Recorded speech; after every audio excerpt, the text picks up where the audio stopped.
What's going on, everybody? It's your Rifle here, and in today's video I'm back on RuneScape on crack, also known as Neverwinter. There's a quest called Artifact Recovery that can be obtained at level 21 from Sergeant Knox in the Protector's Enclave. This quest is extremely valuable to do just because you have a choice of 3 artifacts to choose from at the end of this quest. And also, not to mention, it is easily passed up, just because you get so engaged on the other quest that you forget to come back to Protector's Enclave and talk to Sergeant Knox. I've actually seen quite a few high levels without even doing this quest. They're like, whoa, how'd you summon that? And I didn't know you could summon a shopkeeper. Well, you guys will see what I'm talking about here in a second. You get 3 choices to choose from at the end of this quest when you collect the sealed casket and bring it back to the Elder Reader Laris. The 3 choices are Aurora's Whole Realms Catalogue, Waters of Elah'zad, I might have just butchered that word, and lastly but not least, the Lantern of Revelation. And something important to know, you cannot choose all 3 of these artifacts, so choose wisely when choosing these. In my opinion, the Catalogue is the best suitable one, just because I'm a hoarder kind of guy and I like to sell things I get. But just don't take my opinion for it. I actually did a little research over the forums to find out which artifact is the best to choose. To start off, some people actually think the Lantern is the best, just because it improves combat. And they were thinking in the future, when you end up capping out, what's going to be the most important. And well, some people actually lean more toward the Lantern to be the best artifact to choose.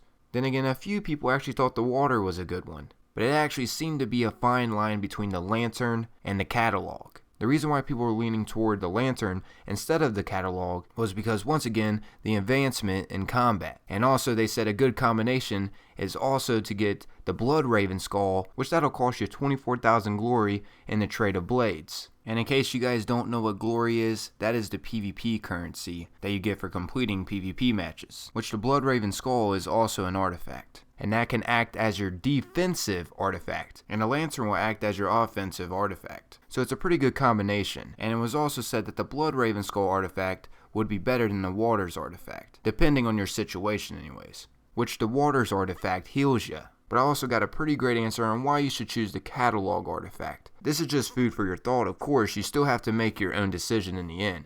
Once again, it all depends on your preference. I'm just giving you guys answers from the forums. You know, these guys have actually played through multiple characters and are giving you their best answers. The reason why they had said that the Catalogue is the best, they had said even with the Waters artifact, you're still going to be stuck using potions. And it also pretty much cancels out if you have a healer companion, because that healer is always going to be healing you. And once again, the Waters artifact job is to heal you. The Lantern artifact is used completely different. It's meant for power. But keep in mind, what the Catalogue allows you to do, it allows you to summon a shopkeeper to buy potions or pretty much any type of consumables whenever you want. If you summon the shopkeeper during combat, the shopkeeper will do a little bit of damage and then will completely disappear. So be careful when summoning it during combat. But keep in mind, you can summon this guy wherever you want. But there is a time limit. You can't just keep summoning him over and over and over. It's not an extremely long time limit either. Like every hour you can summon them, it's not like that. But more importantly, what's beneficial about this shopkeeper is you can sell off all the loot you are hoarding to earn more gold, especially when you forget to unload your old loot at a vendor before going into a dungeon or something. Once again, guys, I'm just giving you guys a brief summary of each selection you have. At the end of the day, it all depends on what you want to do. Anyways, enough about the selections. Once you have gotten the quest, you want to go talk to Elder Reader Laris in the Sage Shop in Protector's Enclave. Once you have talked to him, you will then have to travel to Black Dagger Ruins and enter the Cragmire Barrow, which the Cragmire Barrow can be located easily in the local map at the Black Dagger Ruins. Now once you've gotten inside the Cragmire Barrow, the next place you're going to be entering is the Forgotten Vault. Inside here is where the fun is going to begin. There's going to be 5 platforms, and each of these platforms contain a battle. The 5th platform battle can actually be skipped if you answer the right question, and that right question is the armies of Neverwinter. After the 5th platform, it will send you over to the sealed casket, which that's the final platform, but there's no battles. So technically, there's 6 platforms, but 5 of them contain battles. And how you get to these platforms is by activating this skull.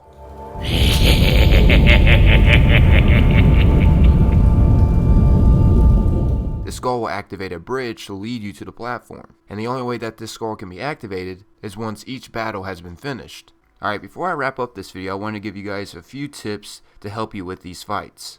These fights can be kind of tough, especially if you're around the level requirement to do this quest. The goal inside here is to get through these fights. Some little tips for you guys to get through these fights is to make sure your companion stays alive. Your companion is always a great distraction for the enemies. And also try taking out the weaker enemies first, just because those are just an annoyance. The bigger enemies are obviously going to be the most hassle throughout these fights, so fighting them one-on-one without other distractions can be easier for you, especially if you still have your companion alive, which that will allow for a little distraction. Also, another great tip for these fights, if you get the enemies close to the edge, like lure them toward the edge and then kind of juke them out and use your special, you're able to push them off the edge, which will kill them immediately and grant you an easy victory. Keep in mind though, the humongous enemies you're not able to push off. And also, you are able to die here. You don't have to reset every single fight that you did. It'll just reset you to the last fight that you lost at. But when you die, you'll respawn back up at the fire in the beginning.